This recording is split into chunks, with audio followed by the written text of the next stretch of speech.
Abhyuday tuition classes ધોરણ 10 વિજ્ઞાન પ્રકરણ 4 ભાગ 5 આપણે શરૂ કરીએ તેની પહેલાં એક સામાન્ય સૂચના જે આપ દરેક વિડીયોમાં જોઈ શકો છો. માસ્ક પહેરી રાખવું જ્યારે પણ આપણે બહાર જઈએ ત્યારે, અને સોશિયલ ડિસ્ટન્સિંગ જે છે એ ખાસ જાળવી રાખવું. ભાગ 5માં આપણે જો વાત કરીએ તો આજે આપણે જે શીખવાના છીએ તે છે કાર્બનનો એક ફ્રેન્ડલી સ્વભાવ, nature. Will you B my friend. Carbon ખૂબ જ મૈત્રીપૂર્ણ તત્વ જણાય છે. અત્યાર સુધી આપણે કાર્બન અને હાઇડ્રોજનના સંયોજનો જોયા, પરંતુ કાર્બન અન્ય તત્વો જેવા કે હેલોજન, ઓક્સિજન, નાઇટ્રોજન અને સલ્ફર સાથે જે છે મળીને કેવા પ્રકારના બંધ બનાવે. હાઇડ્રોકાર્બન શૃંખલામાં આ તત્વો એવી રીતે અથવા તો હાઇડ્રોકાર્બન્સનું વિસ્થાપન કરી શકે છે જેથી કાર્બનની સંયોજકતા સંતોષાયેલી રહેતી હોય. આવા સંયોજનોમાં હાઇડ્રોજનનું વિસ્થાપન કરતા તત્વને વિષમ પરમાણુ તરીકે ઓળખવામાં આવે છે. આ પરમાણુઓનું કોષ્ટક આપણને અહીંયા 4.3માં બતાવ્યું છે, જેમાં તમે જોઈ શકો છો ક્લોરીન અને બ્રોમિનનો એક ક્રિયાશીલ સમૂહ છે. ક્રિએટિવિટી ગ્રુપ જે છે, ફંક્શનલ ગ્રુપ, એ છે હેલો અથવા તો ક્લોરોબ્રોમો. હેલોજન અથવા તો હેલાઇડ જેને કહેવામાં આવે છે, જે આપણે ગઈકાલના વિડીયોઝમાં પૂરક માહિતીમાં આપણે અંતિમ સ્લાઇડોમાં જોયું હતું. તો એની અંદર ક્લોરીન અથવા તો બ્રોમિન જે છે એ પોતે હાઇડ્રોજન પરમાણુ માટે વિસ્થાપિતો તરીકે કામ કરે છે. ઓક્સિજનની જો વાત કરીએ તો ઓક્સિજનના ક્રિયાશીલ સમૂહમાં આલ્કોહોલ જે છે OH પ્રત્યે લાગે છે પાછળ, આલ્ડીહાઇડ, COO H અથવા તો CHO2 એ પ્રત્યય છે. જ્યારે અહીંયા તમે જોવો છો દ્વિબંધ જ્યારે બતાવતા હોય તો ઓક્સિજન જે છે એ ત્યાં 2 વખત આવે છે CO2 ફોર્મમાં. કીટોન અને કાર્બોક્સિલિક એસિડ જે છે COOH.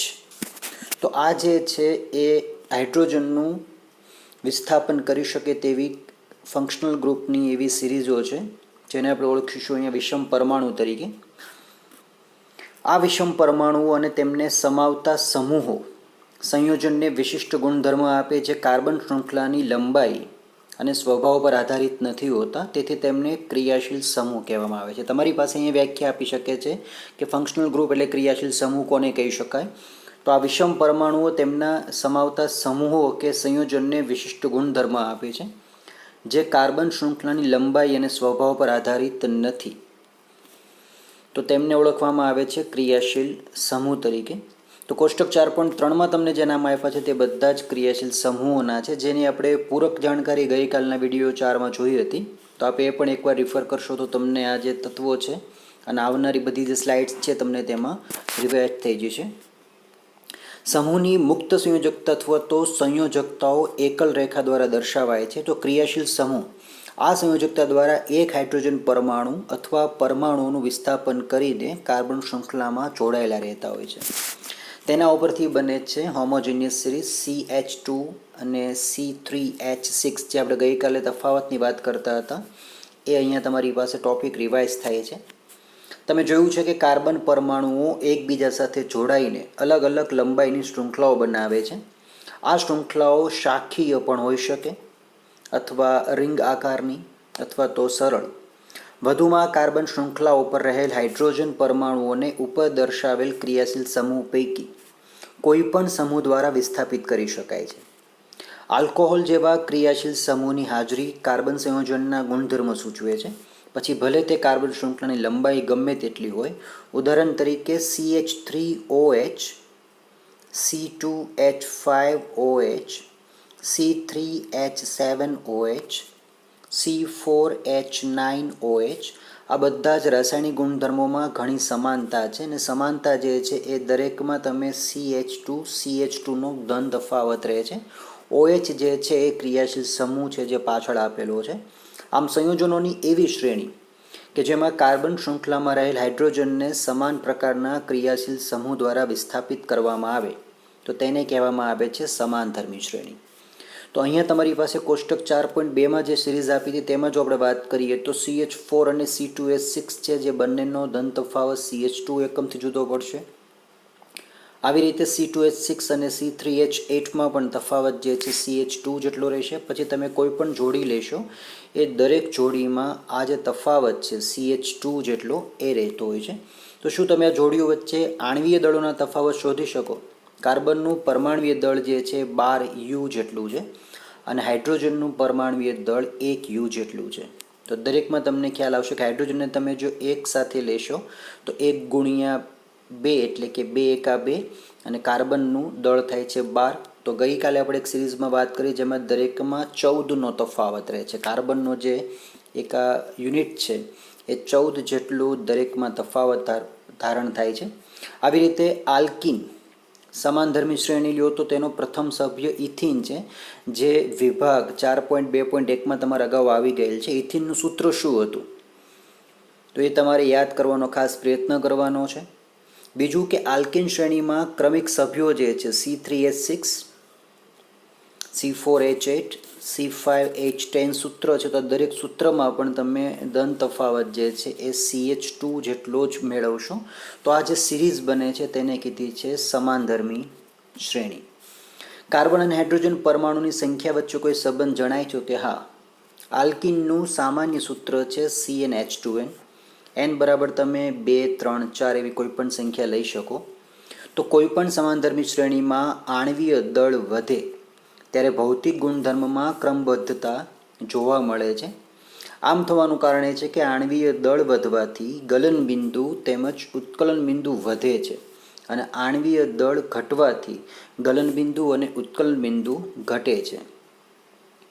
અન્ય ભૌતિક ગુણધર્મ જેવા કે ચોક્કસ દ્રાવકમાં દ્રાવ્યતા પણ સમાનતા સૂચવી દેશે, પરંતુ રાસાયણિક ગુણધર્મો કે જે ક્રિયાશીલ સમૂહ દ્વારા જ નિર્ધારિત થાય છે એ સમાનધર્મી શ્રેણીમાં એક સમાન જળવાઈ રહેતા હોય છે. પ્રવૃત્તિ 4.2 તમારી પાસે છે જેમાં તમે CH3OH, C2H5OH, C2H5OH અને C3H7OH, C3H7OH અને C4H9OH માટે સૂત્રો અને આણ્વીય દળના તફાવતની ગણતરી કરી શકો. દરેકમાં CH2 અને 14 જેટલો જે છે તફાવત તમને કોમન મળશે.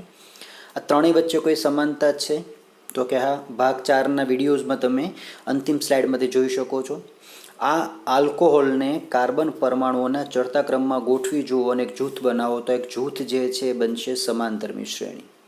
તો અન્ય તમે ક્રિયાશીલ સમૂહો માટે પણ આ પ્રકારની જે સિરીઝ છે હોમોજેનિયસ સિરીઝ CnH2n અથવા CnH2n+2 અને CnH2n-2 સિરીઝમાં તમે તત્વોને n બરાબર 1, 2, 3, 4 કોઈ પણ નંબર આપીને આગળ બનાવી શકો છો. બીજું કે કાર્બન સંયોજનોનું નામકરણ જે છે કેવી રીતે કરવામાં આવે છે.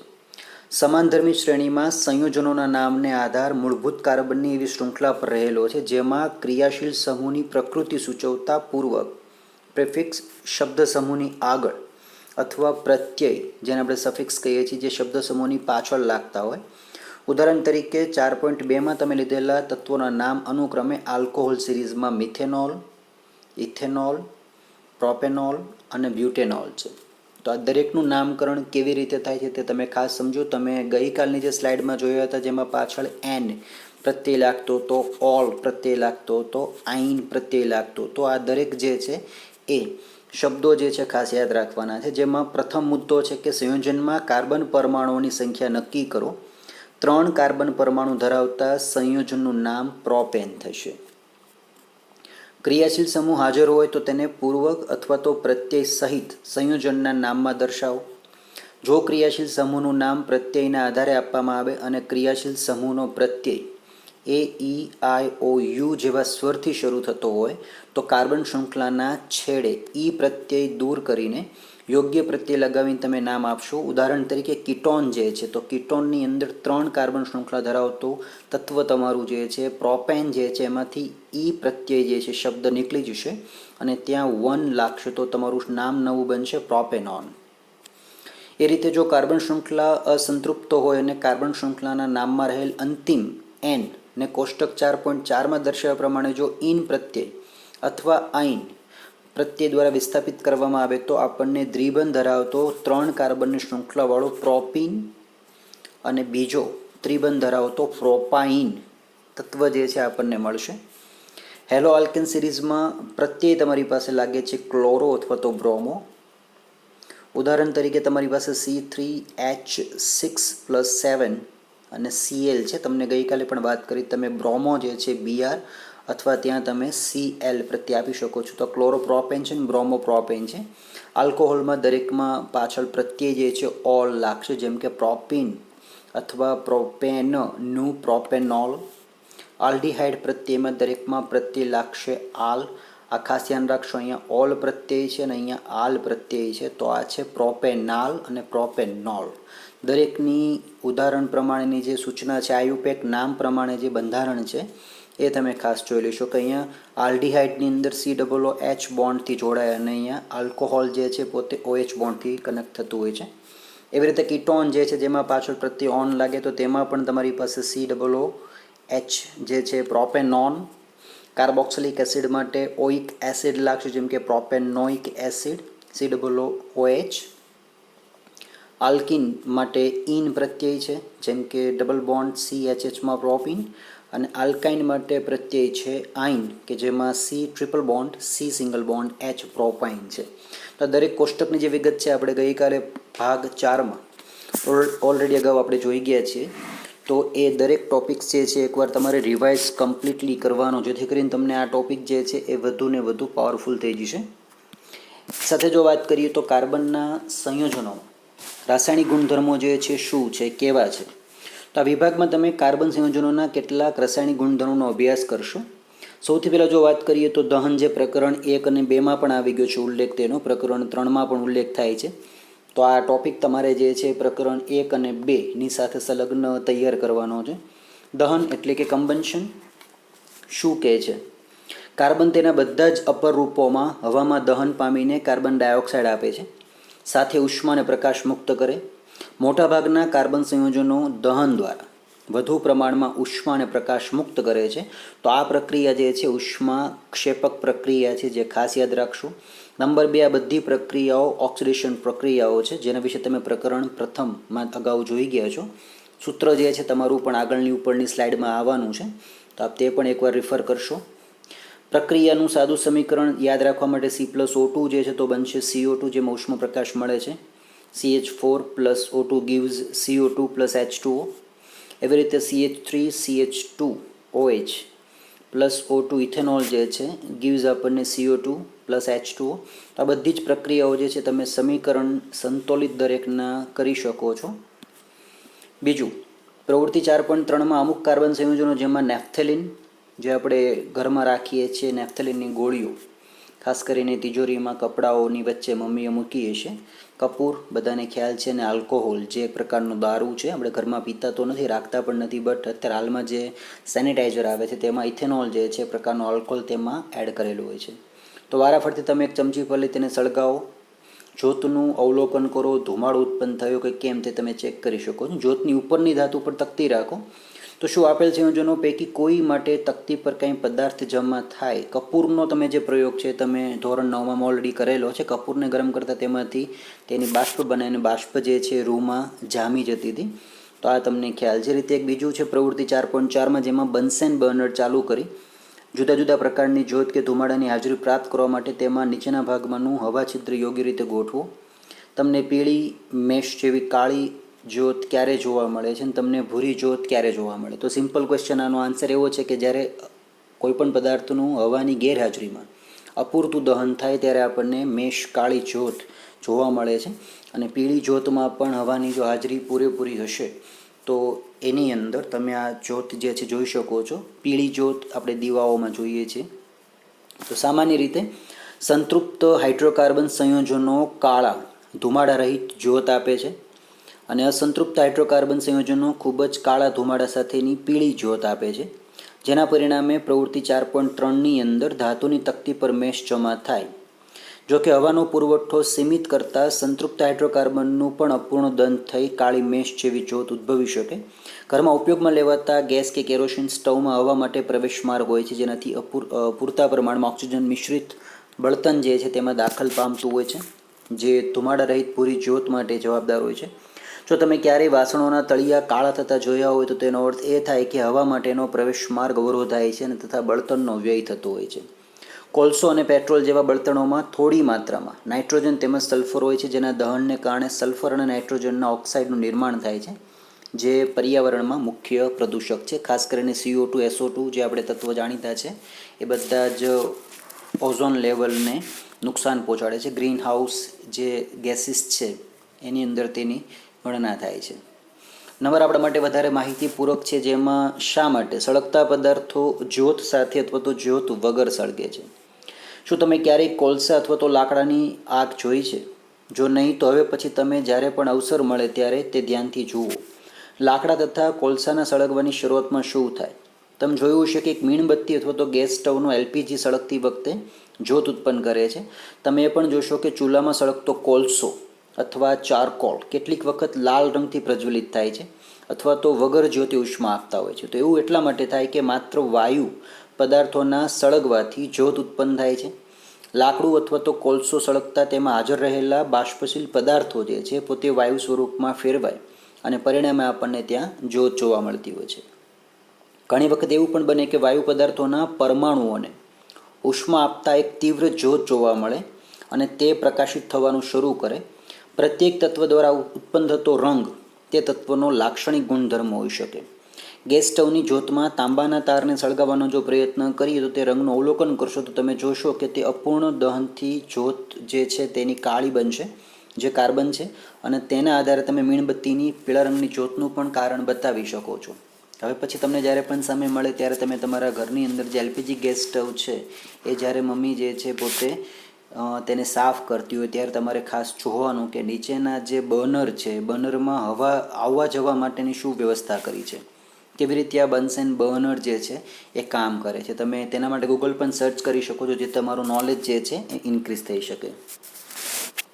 ઉપરાંત કોલસા અને પેટ્રોલિયમનું જો નિર્માણની વાત કરીએ તો જે પણ આપણે ટોપિક ધોરણ 8 અને 9ની અંદર અગાઉ આવી ગયા છે તો તેની અંદર શું થાય છે તો કોલસા અને પેટ્રોલિયમનું નિર્માણ જૈવભારથી થયું છે, જે જુદી જુદી જૈવિક અને ભૂગર્ભીય પ્રક્રિયાઓને આધીન થતા હોય છે.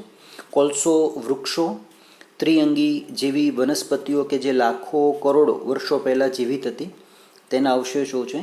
તેઓ ભૂકંપ અથવા તો જ્વાળામુખી વિસ્ફોટના લીધે જમીનમાં દટાઈ ગયા હશે. જમીનના સ્તરો અને ખડકોને કારણે તેઓ દબાઈ ગયા અને ધીમે ધીમે ક્ષય પામી તે કોલસો બની જાય. તેલ અથવા તો વાયુ લાખો વર્ષો જૂની સમુદ્રી છોડ અને સજીવોના અવશેષ છે જે મૃત થવાથી તેમના શરીર પર સમુદ્રના તળિયામાં ડૂબી ગયા હોય અને દરિયાઈ કાદવથી ઢંકાઈ જાય. તેમના મૃત અવશેષો પર બેક્ટેરિયાના આક્રમણથી અથવા તો ઊંચા દબાણની અસર હેઠળ તેલ અથવા તો વાયુનું નિર્માણ થયું હોય અને કાદવ ધીરે ધીરે દબાઈને ખડક બની જાય અને જેમ સ્પોન્જ જે વાદળી આપણે જોઈએ છીએ કોઈ વસ્તુને સાફ કરવા માટે, તો એ વાદળી જે છે તેમાં પાણી ભરાઈ જાય તેમ તેલ અને વાયુ ખડકોના છિદ્રિષ્ટ ભાગોમાં તે ભરાવા લાગે. તો શું તમે વિચારી શકો કે કોલસો અને પેટ્રોલિયમને અશ્મિ બળતણ ફોસિલ ફ્યુલ શા માટે કહેવામાં આવે છે? તો આનો પણ તમે જવાબ જે છે એ તમે તમારા વિજ્ઞાનના ધોરણ 10ના તે પ્રકરણ અંતિમ જે છે તેમાં શોધી શકો છો. તેની આગળનું જે ચેપ્ટર છે 14મું, તેમાં પણ તમને તેના વિશે થોડીક પૂરક માહિતી આપી છે અને ઓલમોસ્ટ તમે 7, 8 અને 9મા ધોરણમાં પણ તેની જાણકારી મેળવી ચૂક્યા છો. વિજ્ઞાન ઉપરાંત સામાજિક વિજ્ઞાનમાં પણ તો તમે આના વિશે પણ વધારે સંશોધન ગૂગલ ઉપર કરી શકો અને પૂરક માહિતી જે છે એક્સ્ટ્રા તમે ગેધર કરી શકો.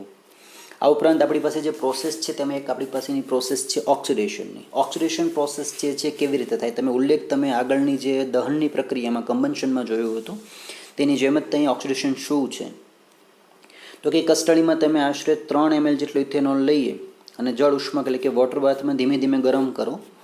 આ દ્રાવણમાં આલ્કાઇન પોટેશિયમ પરમેંગેનેટનું 5% દ્રાવણ ટીપે ટીપે ઉમેરો.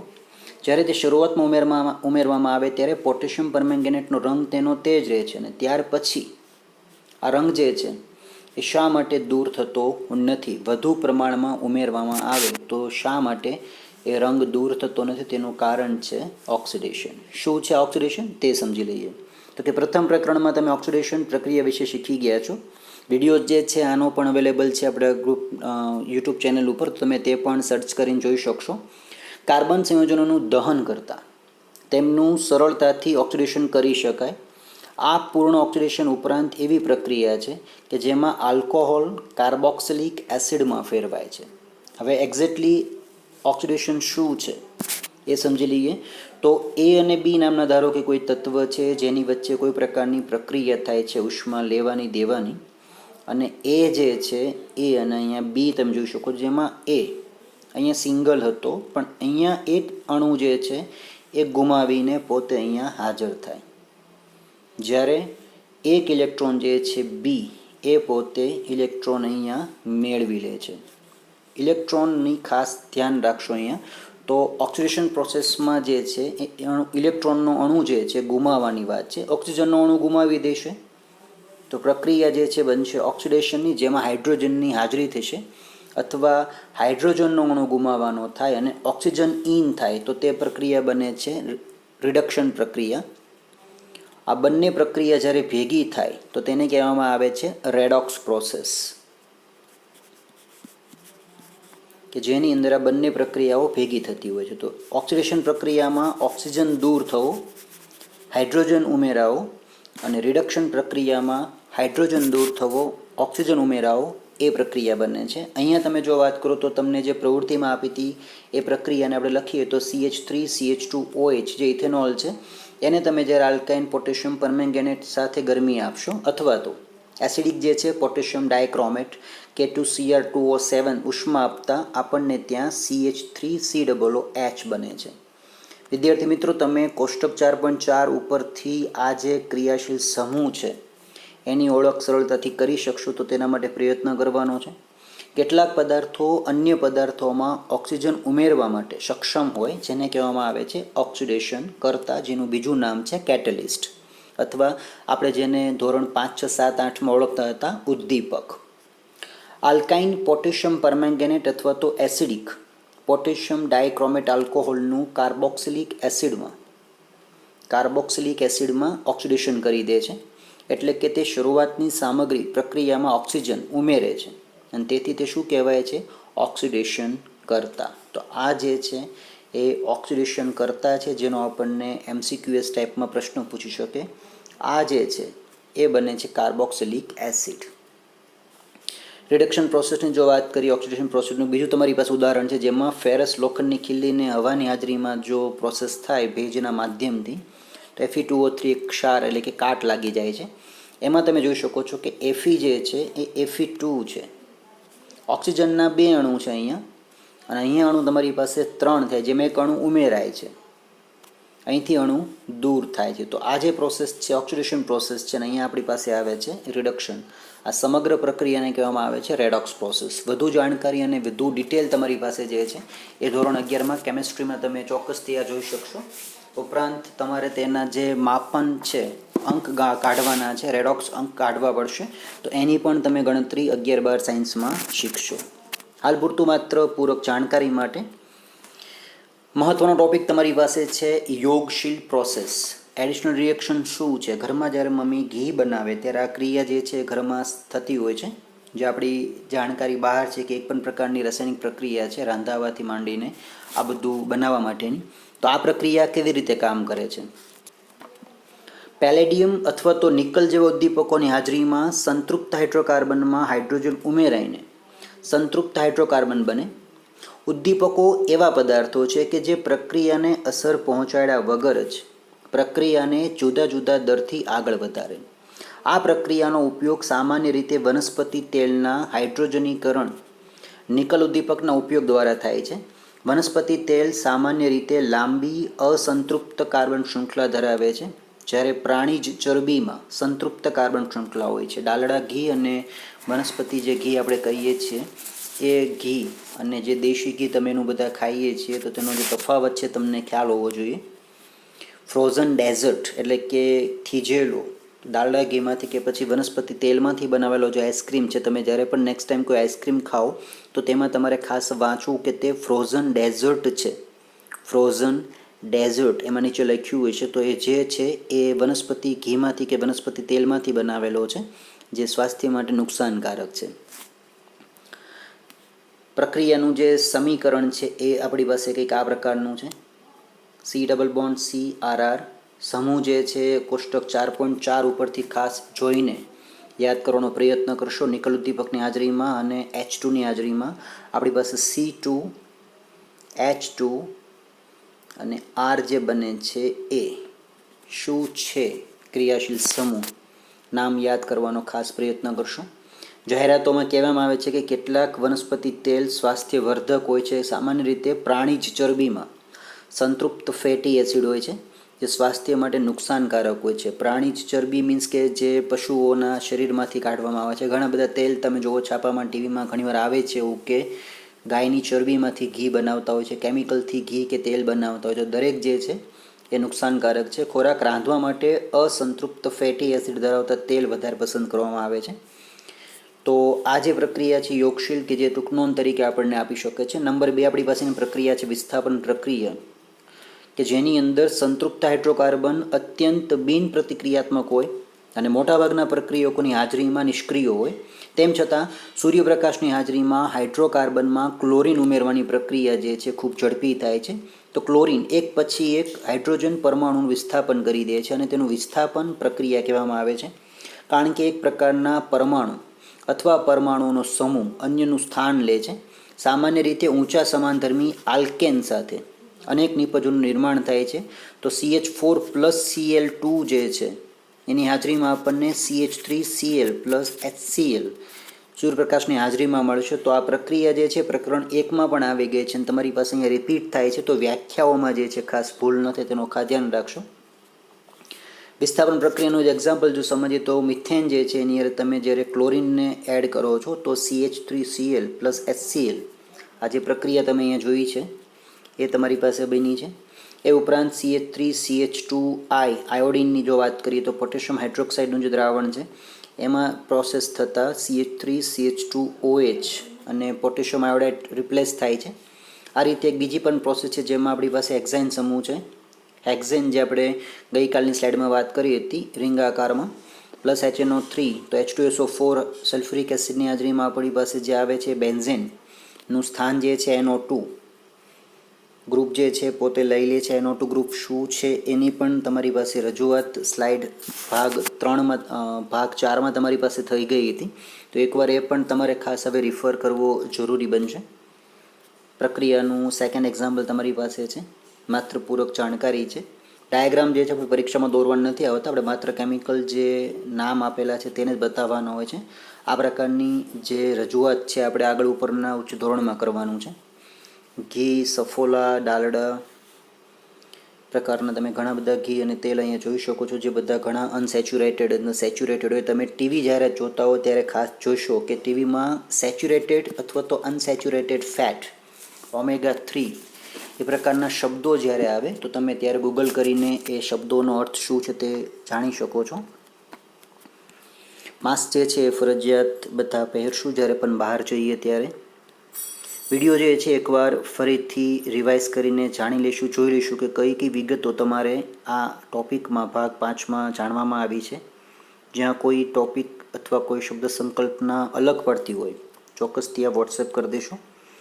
ખાસ વાંચન જે છે આ ચેપ્ટરનું એટલા માટે વધારવું કારણ કે જે વિદ્યાર્થીઓને આગળ ઉપર સાયન્સમાં જવાનું છે કેમિસ્ટ્રી વિષય સાથે રાખીને બી ગ્રુપમાં જેઓનો ટાર્ગેટ કંઈક અલગ પ્રકારનો છે સાયન્ટિસ્ટ તો પછી મેડિકલ રિપ્રેઝેન્ટેટિવની પોસ્ટ ઉપર કે પછી કોઈ પ્રકારની ફાર્માસ્યુટિકલ કંપનીમાં જવું છે તો એમના માટે આ ખૂબ મહત્ત્વનું ચેપ્ટર બની રહેશે.